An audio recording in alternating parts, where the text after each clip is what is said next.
Greetings students. हमारा इस video का लेक्चर है, टॉपिक है class 11th bank reconciliation statement यानी बीआरएस। बीआरएस समझने से पहले हमें समझना होगा concept of cash book and passbook.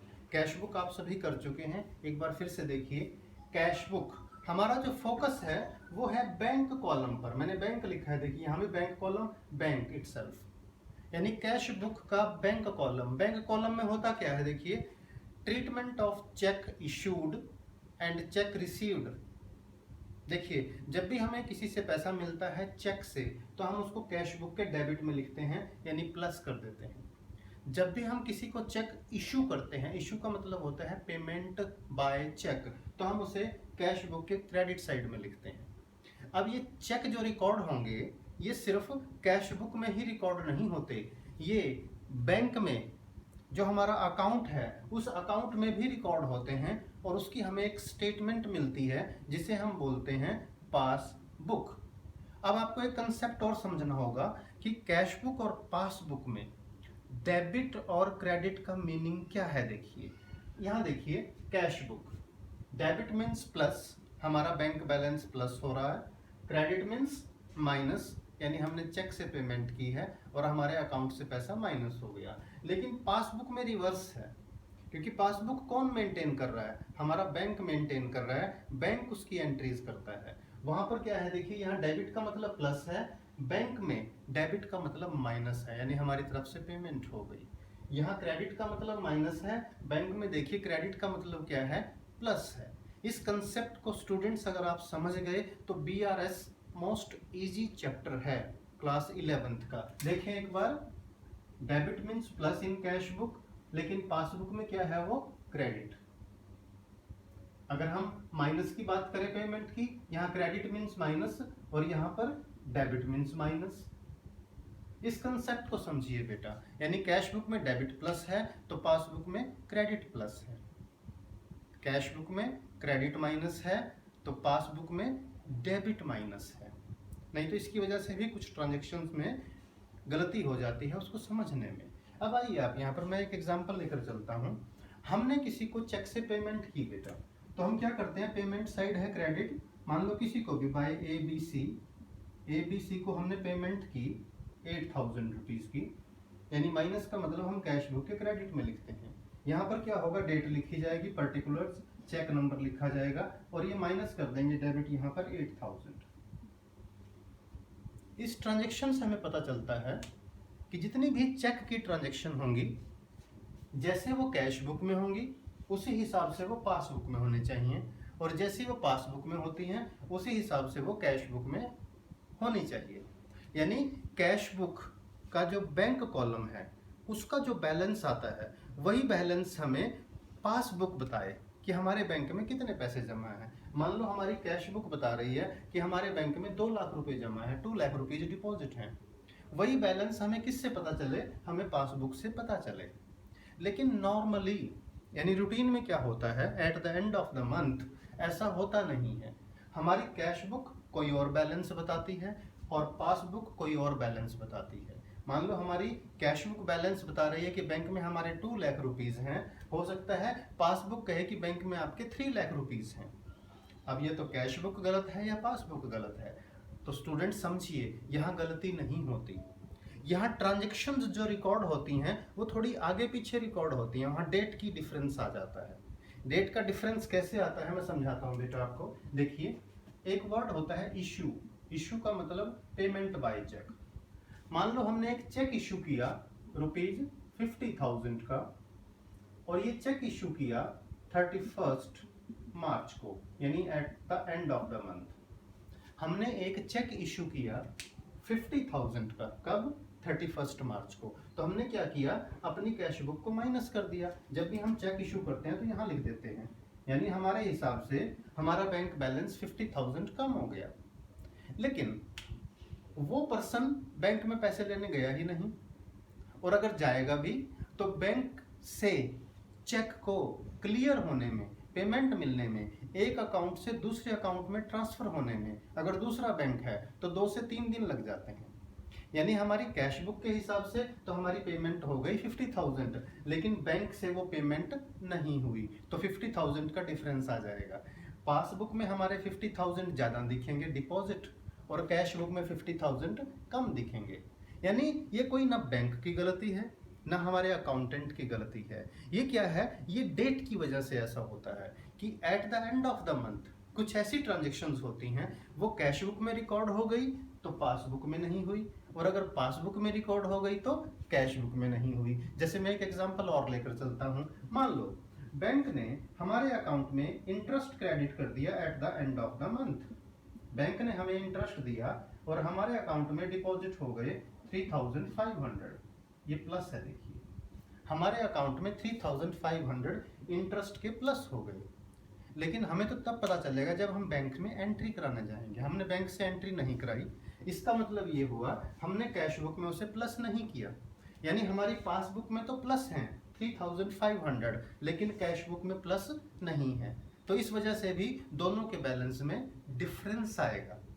मैं फिर बता दूं स्टूडेंट्स आपको, ये गलती नहीं है, ये सिर्फ डेट की वजह से, जब हम चेक इशू करते हैं, पेमेंट करते हैं, चेक डिपॉजिट करते हैं, डेट की वजह से बैलेंस में डिफरेंस आ जाता है। हाँ, कई बार ऐसा भी होता है कुछ ट्रांजेक्शन्स हम कैश बुक में रिकॉर्ड करना भूल गए तो बैंक में रिकॉर्ड हो गई, बैंक में रिकॉर्ड करना भूल गए तो कैश बुक में रिकॉर्ड हो गई, उसकी वजह से भी बैलेंस में डिफरेंस आता है। अब उस डिफरेंस का हमने मिलान करना है, यानी जो कैश बुक और पासबुक के बैलेंस में डिफरेंस आ रहा है उसको रिकंसाइल करना है, उसको मिलान करना है, मिलाना है आपस में कि कोई अनडिजायरेबल ट्रांजेक्शन तो रिकॉर्ड नहीं हो गई जो ट्रांजेक्शन थी ही नहीं। वो कहीं भी हो सकती है बेटा, पासबुक में भी हो सकती है बैंक द्वारा, वो कैश बुक में भी हो सकती है, हमारे अकाउंटेंट से भी मिस्टेक हो सकती है। तो हमें क्या करना है, दोनों के बैलेंस को मिलाना है। और इसी बैंक बैलेंस को मिलाने के लिए हम क्या तैयार करते हैं, बैंक रिकंसिलिएशन स्टेटमेंट। तो बैंक रिकंसिलिएशन स्टेटमेंट क्या है, ये एक ऐसी स्टेटमेंट है जिसमें कैश बुक के बैलेंस को हम किससे मिलाते हैं, पासबुक के बैलेंस से मिलाते हैं, और ये भी फाइंड आउट करने की कोशिश करते हैं कोई ऐसी ट्रांजेक्शन्स तो नहीं जो हमारे बिजनेस से रिलेटेड ना हो और वो गलती से रिकॉर्ड हो गई हो। ऐसा पॉसिबल है बेटा, कई बार जब हम क्वेश्चन करेंगे तो उसमें ये और भी क्लियर हो जाएगा। तो बैंक रिकंसिलिएशन स्टेटमेंट को कैसे तैयार किया जाए ये भी, और कैसे स्टार्ट किया जाए इसका फॉर्मेट देख लीजिए students. Bank reconciliation statement as on serial number, particulars, serial number 1 2 3। Particulars में आ जाते हैं हमारे ट्रांजेक्शन्स, लिखते हैं हम cheque issued, cheque presented for payment, cheque deposited, bank charges वगैरह। यहाँ पर प्लस है डेबिट, ये माइनस है क्रेडिट। अब दो तरह से ये क्वेश्चन हो सकता है बेटा। जब क्वेश्चन में दिया हो balance as per cash book, cash book का बैलेंस दिया हो तो ये फॉर्मेट है।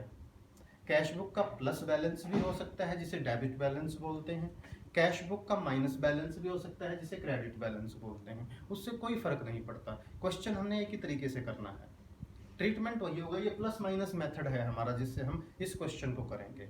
तो मान लो हमें दे रखा है यहाँ पे debit balance as per cash book, as per cash book. तो डेबिट बैलेंस अगर गिवन है तो हम उसे कहाँ लिखते हैं, यहाँ लिखेंगे, देखिए प्लस में। और अगर ये क्रेडिट बैलेंस होता तो हम कहाँ लिखेंगे इसको, माइनस में। तो एक मेथड तो ये है जब कैश बुक का बैलेंस दिया हो, और दूसरा केस या मेथड कौन सा है, जब पासबुक का बैलेंस दिया, उसे हम बाद में डिस्कस करेंगे। तो ये है balance as per cash book is given. तो डेबिट बैलेंस गिवन है, हमने डेबिट में लिखा। अब जितनी भी ट्रांजेक्शन्स होंगी बेटा 1 2 3 4, उनको हम प्लस माइनस करते जाएंगे। देखिए प्लस माइनस या तो प्लस में लिखेंगे या माइनस में लिखेंगे। फॉर एग्जाम्पल मैं आपको एक ट्रांजेक्शन बताता हूँ। Bank charges, bank charges ₹150 not recorded in cash book. अब समझो बेटा, हम जो ऑल्ट्रेशन कर सकते हैं, चेंज कर सकते हैं, हमारे पास क्या है, कैश बुक है। पासबुक किसके पास है, बैंक के पास है। तो बैंक की पासबुक में हम चेंज नहीं कर सकते। हम चेंज किस में करेंगे, यानी बैलेंस मिलाने के लिए हम चेंज कर सकते हैं, प्लस माइनस कर सकते हैं कैश बुक में। अब समझो बैंक ने हमसे चार्ज कर लिए 150 रुपीज, यानी बैंक से तो माइनस हो गए बेटा 150, not recorded in cash book क्योंकि महीने के एंड में हुए।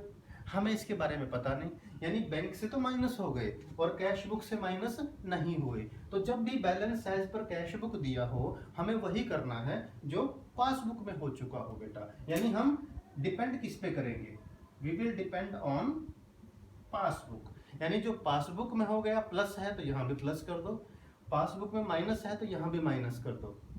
ये हमारा तरीका रहेगा। अब पासबुक से कितना माइनस हो चुका, 150, कैश बुक से नहीं हुआ, तो बैलेंस मैच करने के लिए हमें क्या करना होगा, यहाँ ट्रांजेक्शन्स लिखेंगे और हम 150 को माइनस वाली साइड लिख देंगे। यानी हमें डिपेंड किस में करना है, पासबुक पे। जो कुछ पासबुक में हो गया वो एज इट इज कर दो, और जो पासबुक में नहीं हुआ उसे रिवर्स कर दो, उसे उल्टा यानी उसे कैंसिल कर दो बेटा। मैं एक ट्रांजेक्शन वो भी ले रहा हूँ, देखिए ये तो थी बैंक चार्जेस की। एक ट्रांजेक्शन है बेटा check issued for ₹6,000 not presented for payment। अब इसको समझिए बेटा, हमने किसी को चेक इशू किया, कितने का, 6,000 रुपीज का। ये देखिए हमने किसी पार्टी को 6,000 का चेक दे दिया, तो हमारे हिसाब से तो बैंक बैलेंस 6,000 कम हो गया, लेकिन वो पर्सन, वो बंदा बैंक में पैसे लेने गया ही नहीं। यानी हमारे हिसाब से कैश बुक में क्या हो गया बेटा, माइनस। पासबुक में तो माइनस नहीं हुआ क्योंकि वो पर्सन बैंक में पैसे लेने गया ही नहीं, या इस महीने उसकी पेमेंट नहीं हुई। तो हमें क्या करना है, जो पासबुक में हो चुका वही हमें कैश बुक में करना है। तो कैश बुक में तो माइनस है, पासबुक में माइनस हुआ नहीं, तो कैश बुक से इस ट्रांजेक्शन को कैंसिल कर दो। इस ट्रांजेक्शन को कैंसिल करने का मतलब ये नहीं बेटा कैश बुक से इसको खत्म कर दो, नो।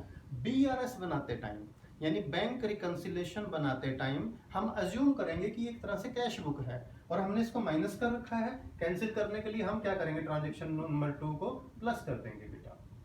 अब समझिए, जो ट्रांजेक्शन पासबुक में रिकॉर्ड नहीं हुई, अगर हमारे यहाँ वो माइनस है तो प्लस कर देंगे, अगर प्लस है तो माइनस कर देंगे, यानी उसे हमें कैंसिल करना होगा। तो ये था आपका बैंक रिकंसिलेशन स्टेटमेंट। अगले वीडियो में हम 1-2 क्वेश्चन लेकर इसको फिर से डिस्कस करेंगे डिटेल में। एक बार ब्रीफ सुन लें बेटा इसका। कैश बुक में डेबिट का मतलब प्लस है, क्रेडिट का मतलब माइनस, पासबुक में इसका उल्टा है बेटा। और बैंक रिकंसिलेशन स्टेटमेंट क्या है, कैश बुक और पासबुक के बैलेंस को मैच करना है, हमें मिलाना है। और जब balance as per cash book given हो तो हमें किस पे डिपेंड करना है, पासबुक पे। यानी जो पासबुक में प्लस है यहाँ भी प्लस कर दो बेटा, जो पासबुक में माइनस है यहाँ भी माइनस कर दो, और जो पासबुक में प्लस नहीं है उसे कैंसिल कर दो माइनस, जो पासबुक में माइनस नहीं है उसे कैंसिल करने के लिए यहाँ प्लस कर दो। इस तरह से हमारी बनती है बैंक रिकंसिलेशन स्टेटमेंट। एंड में हम लिखते क्या है बेटा, टोटल करने के बाद देखिए, मान लो इधर का टोटल आ गया 6,000 और यहाँ का टोटल है 150, तो देखिए प्लस वाली साइड ज्यादा है। ऊपर हमने लिया है debit balance as per cash book, नीचे जो आंसर आएगा बेटा वो आएगा balance as per passbook, balance as per passbook.